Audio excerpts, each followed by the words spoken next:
Welcome to the first video on 11.6, events involving not and or, and then we'll talk about odds. So today's focus is going to be involving not, okay? So events involving not.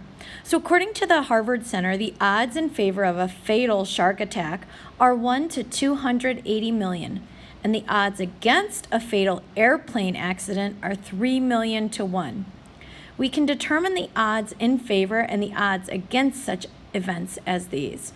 That's going to be the second part of this video, is talking about odds. For now, we're just really going to focus on finding the probability that an event will not occur. So something we have to familiarize ourselves with is something called a complement. Okay? The event not E is the complement of E, because it is the set of all outcomes in the sample space S that are not outcomes in the event E. So the sum of the probability that an event will occur and the probability that an event will not occur is 1, which makes sense, okay? So the probability of something happening plus the probability of it not happening is going to be 1. So we're going to keep that in mind. So we can kind of play around with this formula to then talk about how the complement rules of probability, how we get that. So the probability that an event E will not occur is equal to 1 minus the probability that it will occur. So this is a very important piece right here, okay?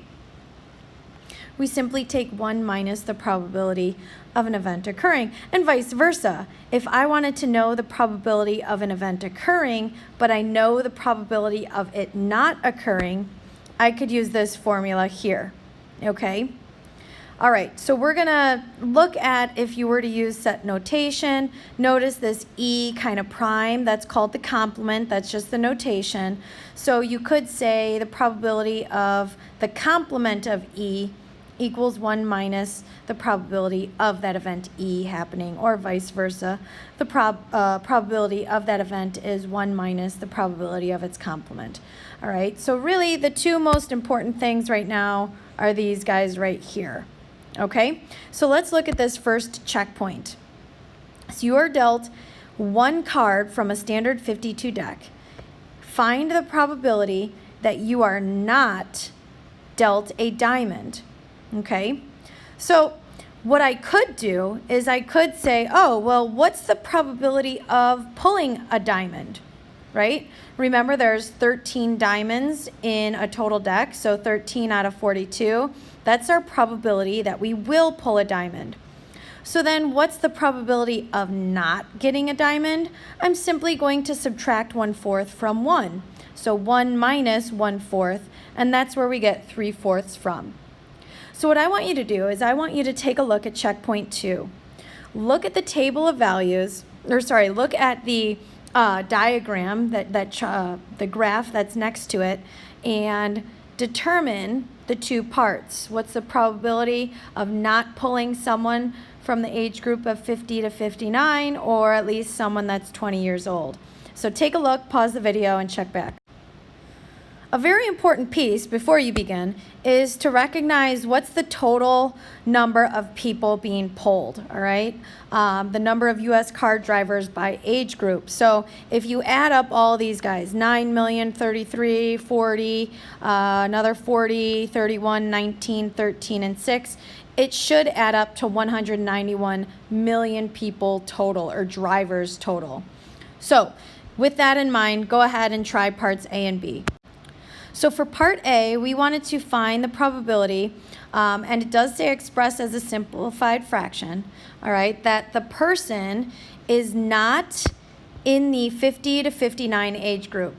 Well, in this case, it's probably easier to see how many people are in that age group. So if I want to know the probability of not being in that age group, I'm going to take 1, and I'm going to subtract the probability of being in that actual age group. Okay, so the probability of being in this age group from 50 to 59, if you look at the chart, is 31 million out of 191 million total. So the probability of not being in that age group is simply 1 minus that 31 over 191, And when you get your answer, you should get 160 over 191. So now part B. What's the probability that the person is at least 20 years old? So which age group could you look at, right? So what I did here was I looked at the age group of less than or equal to 19, age 19. All right, and then I could find the likelihood of being at least 20 by simply taking that probability of less than or equal to 19 and subtracting it from 1. So if we do that, I get 1 minus 9 over 191, and we get 182 over 191, and that doesn't simplify any. So again, we're just looking at this chart over here, okay, to get all of this information. So the 50 to 59-year-olds, that's right here in this orange pie piece, and the less than or equal to 19, that's in this small kind of pinkish reddish pie piece. We're going to stop here for this 11.6 notes for this video. We will finish these off in the next video, so check back.